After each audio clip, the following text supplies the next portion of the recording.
अंगठ्याला तूप लावून सेंटरला अंगठा ठेवून साईडच्या 3 बोटांनी त्याला प्रेस करत गोल फिरवायचा आहे.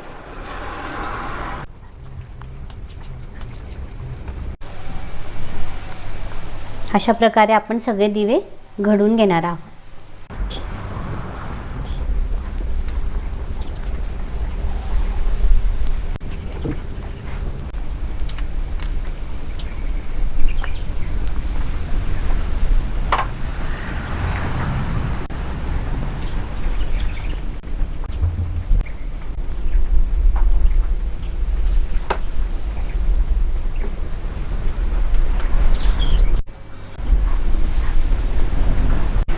आपण 11 दिवे बनवून घेतलेले आहेत आणि उरलेल्या पिठाच्या पुऱ्याही बनवू शकता.